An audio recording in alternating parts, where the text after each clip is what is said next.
You turned on 2FA. You thought you were safe. You were wrong. Multi-factor authentication stops 99.9% of automated attacks, Microsoft's own data. But it doesn't stop targeted attacks. In 2024, over 10,000 organizations were breached despite having MFA fully enabled. Today I'm breaking down every single bypass technique hackers use, so you know exactly which 2FA to use and which to drop immediately. Bypass Method 1. The adversary in the middle phishing proxy. Tools like EvilProxy, EvilJinx2, and Modlishka sit between you and the real website. You see the exact real login page, it's proxied in real time. You enter your password and your 2FA code. The proxy captures both immediately and uses them to log into the real site before your OTP expires. Your MFA just became completely useless. And the attacker keeps your session cookie, which doesn't require 2FA ever again. Bypass Method 2. MFA fatigue bombing. The attacker has your password from a breach. They trigger push notification 2FA requests repeatedly, 10 times, 20 times, 3 AM, 4 AM. Request 47 arrives while you are half asleep. You tap approve just to stop the notifications. Game over. This is exactly how 18-year-old Lapsus dollar attackers breached Uber's entire enterprise network in 2022. No sophisticated tools, just annoying persistence defeating human psychology. Bypass Method 3. SIM swap. The attacker collects your name, birthday, and partial Aadhaar from breach databases. They call Jio or Airtel support, impersonating you. I lost my phone, I need my number transferred to this new SIM. They pass the verification questions using your stolen data. Your number now rings their SIM. Every SMS OTP, every bank notification, every 2FA code, goes to them. You have no signal. You don't know why. And then every account falls in minutes. Bypass Method 4. SS7 intercept. The 1970s telecom protocol that powers global SMS has zero authentication. With $500 of dark web SS7 access, an attacker intercepts your SMS OTPs in transit. The OTP arrives to them 0.3 seconds before it arrives to you. They use it first. You never know it happened. This is why NIST, America's National Institute of Standards and Technology, classified SMS-based 2FA as deprecated in 2017. And most Indian banks still use it as the default. Bypass Method 5. Session cookie theft. Once you complete 2FA, your browser stores a session cookie, a token that says this browser is already verified. Malware like Raccoon Stealer and Redline, sold for $200 per month on dark web, extracts session cookies directly from browser memory and sends them to the attacker. They import that cookie into their browser. They are logged in as you. No password, no 2FA, and the session often lasts weeks or months before expiring. Here is the terrifying truth that makes everything I just showed you irrelevant when you get it right.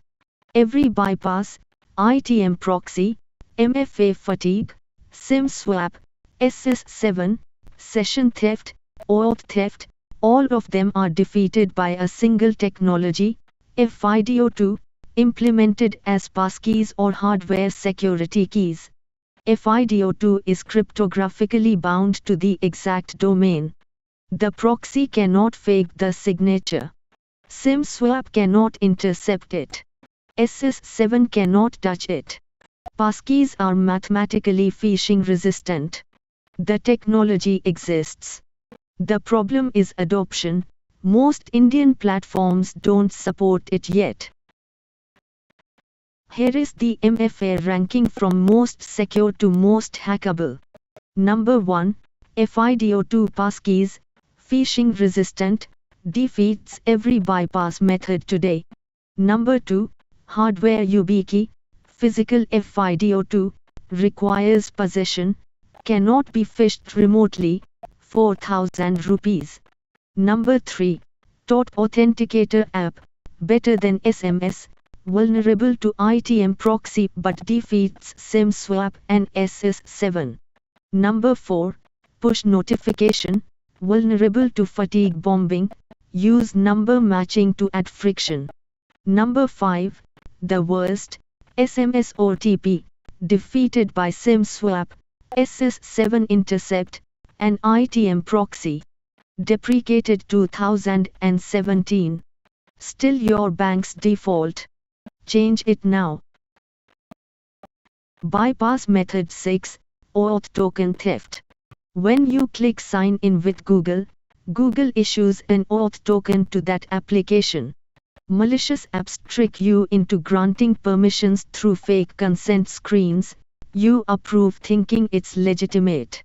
The app now has persistent access to your Gmail, Drive, and calendar without your password, without 2FA, indefinitely. Revoking requires you knowing to check your OAuth grants, which almost nobody does. Go to myaccount.google.com permissions right now and audit what has access. Here is the MFA setup that protects you against all 6 bypass methods. Enable passkeys on Google, Apple, and GitHub immediately. Cryptographically phishing resistant. For everything else, use an authenticator app, never SMS. Enable number matching on Microsoft Authenticator and Duo to defeat fatigue bombing. Call your telecom provider and add a SIM swap lock. One call takes 10 minutes. And for your most sensitive accounts, buy a YubiKey.